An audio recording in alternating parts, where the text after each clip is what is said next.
Hey, what's up everyone? I hope you're doing awesome today. It's Abe from Abe's Exotic Reptiles. The purpose of this video today is to kind of talk to you guys about incubators. In particular, this new Cornel's World incubator.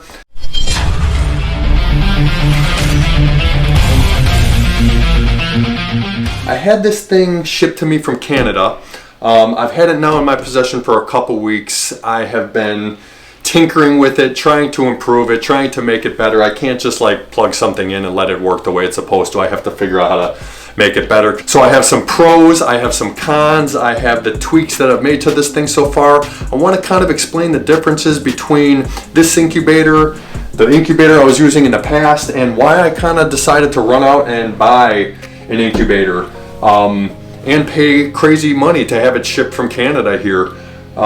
There's a lot of reasons why. I'm going to kind of explain everything in this video. Let's do this. Alright, so I want to start by jumping into some details about the incubator. Things I really like, things I don't like that much, and some changes I've made to kind of adjust so far.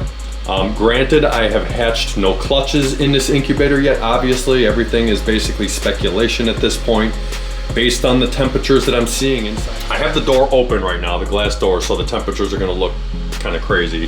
For the sake of testing this incubator, I have got about 6 sensor push sensors in here on multiple levels, multiple spots, close to the glass, close to the heat tape in the back, and then of course I've got, you know, multiple thermometers, just kind of measuring things too. They're not the most accurate, these other thermometers, but they give me a good idea, you know, of where the temperature is actually at. I trust the actual temperature of the sensor push a lot more than these little digital readouts, to be quite honest with you. These are just more dialed in and seem to be very accurate.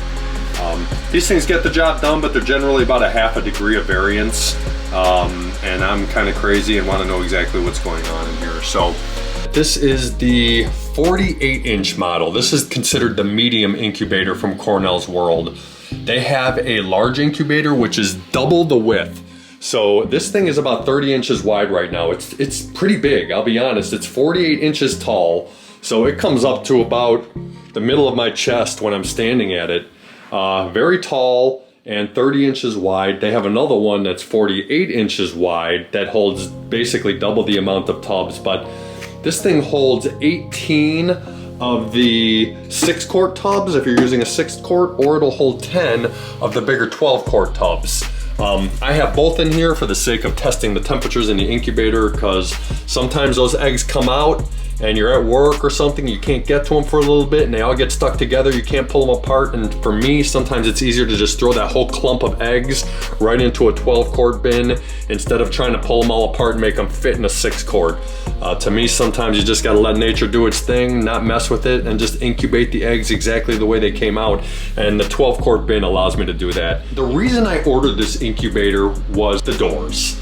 So these doors, basically 2 double doors, they slide over each other, which I love. There's no door that opens out towards you, releasing all the heat from the incubator when you have to go in there and check on something, and that I love.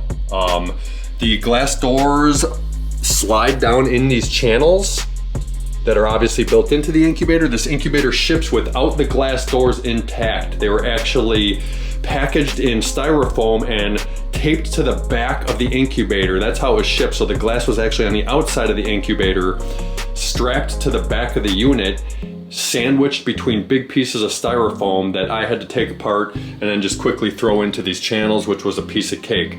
But I love the side-by-side door setup and the way these things slide. I'll be honest with you, right out of the box, these doors did not slide smoothly. I was a little bummed out. I was checking the channels down in here to see if there was any dirt or grime down in there that were keeping the doors from sliding properly. I tried flipping the glass upside down so that the top was now the bottom to see if that had anything to do with anything, and it didn't matter. In the end, what worked for me to make these doors slide perfectly smoothly was I just took a Q-tip and kind of dabbed the Q-tip in a little bit of Vaseline and just rubbed the Q-tip down in the channel down here, just to kind of lubricate the tracks that the glass rides on. And I tell you what, it works perfect. After just giving a light coating of Vaseline down along the bottom there, these doors slide just super smooth. I'm doing it by hand right now. They did include a couple little handles that you can kind of stick on here, I'll go ahead and show you those here. Hold up. Okay, in the box they included a couple 3M adhesive little door slide assisters. I don't really know what you call them, but basically it's just a thin piece of plastic with some 3M tape on it. You just pull the tape off the back here and you stick it to the door wherever you want it to go, and that gives you the ability to kind of grab onto there and slide instead of using your fingers to kind of slide the door open and closed. But I'm glad that they did include something. You know, the doors do slide pretty smoothly now that I got them lubricated, but nice little touch that they throw these in. Okay, another one of the main reasons why I bought this incubator was because it has a built-in herpstat. I love the way it looks kind of clean. It's built into the face of the incubator, and I don't have to dedicate a standalone unit to it. You know. Okay, so the reflection's a little crazy in this room, so I'm trying to kind of deal with that while I film. But another important thing, a little tweak that I made that I wanted to mention to you guys, aside from kind of lubricating that channel down there, was this piece of weather strip that I put in right here on the glass. Long and short of it is, once I put these two pieces of glass in the channel and got this thing put together, the gap in here, you know, it was about a 1/4 inch gap between the two pieces of glass to allow them, you know, obviously to slide over each other. But that gap to me was just a little bit unsettling. It was way too much air that could get in or out. So I felt the need to address it, and I did it by putting on a weather strip, a 1/4 inch weather strip. I just kind of attached it. It's a double stick weather strip, and it sits about a 1/4 inch off the piece of glass behind it. So, I'll show you guys this thing real quick. This is the weather strip here. No, it's just a little, it's felt. I don't know if you can see that. But it's felt, and it's the perfect size. It's actually the perfect height. It just hits the back of the other piece of glass and forms a great seal. You know, it just kind of hit it right there, which shows you. Yeah, it runs right over there and kind of just locks it in. It works very nice. So, you know, for, I think it was $5 at Home Depot, I bought a roll of this weather stripping, and it works perfectly. All right, so I went ahead and removed the bins on the left side of the incubator just so I can kind of show you everything inside here, top to bottom. So it's 5 levels, it's wire shelving, firmly attached to the back. Sorry, my hand's in the way, but firmly attached to the back with screws and hangers. 1, 2, 3, 4 12-inch pieces of THG heat tape. All properly wired. I love the fact that everything was properly crimped. One thing I noticed right out of the box that drove me crazy was the sound. These fans are loud, and there's a reason why. The way these fans were mounted inside this incubator, they were mounted directly to the ceiling with screws, and it was transferring all the sound right up through the screws into the frame of the incubator, and it would vibrate the whole box. Like, this whole box was vibrating, it was loud. My wife was like, what is this thing? Why is it so loud? It's crazy. And I said, all right, I need to kind of tweak this thing a little bit. This incubator came with 2 80mm fans. They are AC fans, not DC computer fans. So they are plugged into an AC outlet, which is over on the other side of the wall here, which I'll show you here in a second. So I would have loved to see some DC computer fans in here, but these fans seem to be doing pretty well. They move a lot of air. Now that I've kind of changed the configuration of them, they are very quiet. And I'm going to show you exactly what I did here. Hold up. The fan was screwed directly into the ceiling of the incubator with that screw right there, and this was what was used to create the separation, the gap that's needed to allow the air to flow properly. What I did was I basically hung the fans. I suspended them. I suspended them with some eye hooks. I basically reused the holes that were there from the screws that I took out. So I unscrewed the screws from the fan. The screws were going up through the bottom here, so they're going up through the bottom, up into the ceiling, and attaching there. I removed those long screws. I removed that copper spacer, and basically I hung some eye hooks. I just screwed some eye hooks right into the same holes where those screws were, and then I suspended the fans with some simple zip ties. You know, this thing can move, you know, it's not firm anymore. So it's floating, it's kind of hanging now. All the difference in the world in terms of sound by suspending these fans versus having them kind of attached, firmly attached to the ceiling of the incubator, it made all the difference in the world with the sound. So this thing is so quiet now, it's insane. Like I'm shocked. Definitely worth the time, and about $6 in parts to suspend these fans, because it quiets this thing down incredibly. Let me go ahead and show you my other incubator here real quick. This is my old incubator. Okay, so inside here, the fan is, you know, attached right to the ceiling of the incubator, just like the way the new Cornel's World incubator was. This one though, it doesn't transfer that vibration through the whole box because this thing is really heavily insulated.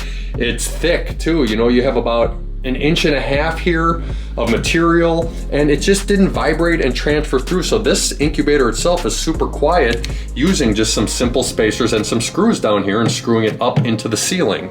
That's a 140 millimeter fan, and it does a great job, you know, for a little fridge incubator like this. Worked great for me. But I needed something bigger, and you know, I didn't want this big door that swung out like this. It's right out of the box. There was about a 2-degree gap from the top of this incubator all the way to the 5th level down on the bottom. So what I did to kind of compensate for that, what I realized was that these two fans, while they are very powerful, they were only pushing the air down about 1/2 to 3/4 of the way down to the bottom of the incubator. So what I did was I threw in this fan right here. This is a hydrodynamic bearing fan. It's a computer fan, it's a DC fan, it's essentially silent. It's got a long-lasting ball bearing. I think it's got a 6 or 7 year warranty, and this thing is designed to run all the time, quietly, smoothly, and efficiently. So it's a DC fan versus AC, so I'm gonna show you what I did over here in the corner.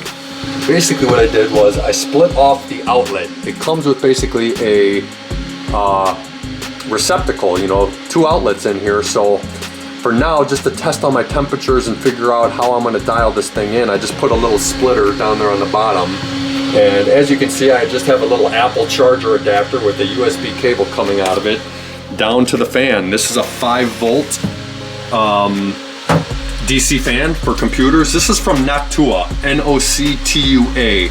This is the Noctua 5-volt, and basically it's, you know, it can be USB also. That's the beauty of that fan, so you can plug it right into a charger, and it's always on without me having to kind of hardwire anything or wire in a plug or do anything crazy. So right now the cables are everywhere until I can kind of get everything organized, but adding this second fan is what made the difference. It allowed, you know, the air to get pushed all the way down to the bottom of the incubator, down on those bottom levels, and these sensors down on the bottom immediately noticed the difference. You know, it was about a 2-degree difference down there before I made this change by adding this fan. Once I added the fan, this whole thing is totally stable, top to bottom. I have it set for 88.5, and this thing, top to bottom's been hanging out right around 88.2. So I'm very happy with it, you know, now that I added this extra fan. And I gotta say, the build quality on this thing is pretty nice. I like it overall. I do wish this thing had a light. For the money that you pay for this thing, it's a beautiful incubator. It looks nice, it has great functionality, but it doesn't have a built-in light, which to me is just kind of annoying, I'll be honest. For 20 bucks, you know, now I'm gonna have to throw in my own light kit, which is fine, I'll deal with that, but I just wish that, you know, in the overall build, when you're spending this kind of money, there should be a switch right here that flips this light on and off. The cons of this incubator overall were the fans and the way they were mounted. They were just so loud.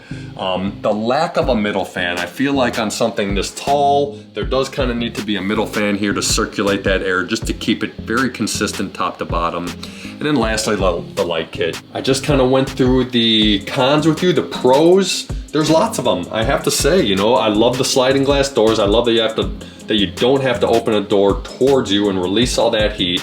I like the build. You know, I love the size of this box. I love that this Herbstad is built into it, so I don't have extra plugs and extra electrical to work with on the outside of the incubator.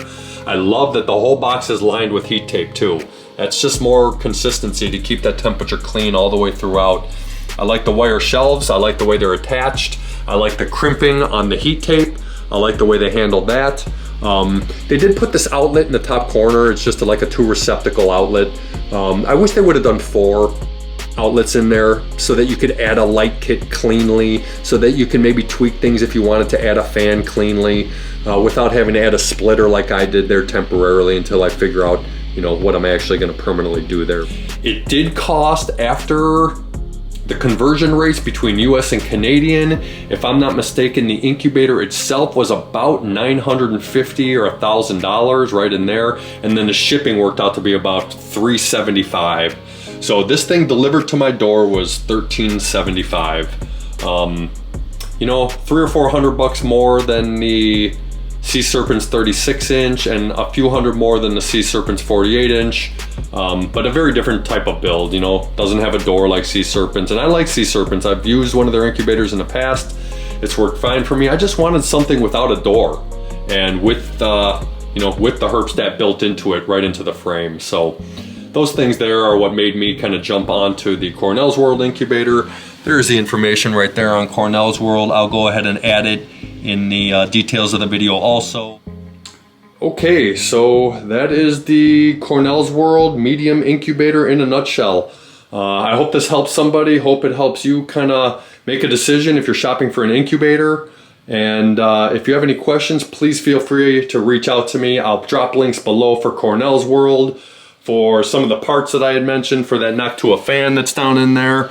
And again, don't be shy. If you have any questions, feel free to reach out. Have a great day. We'll talk soon.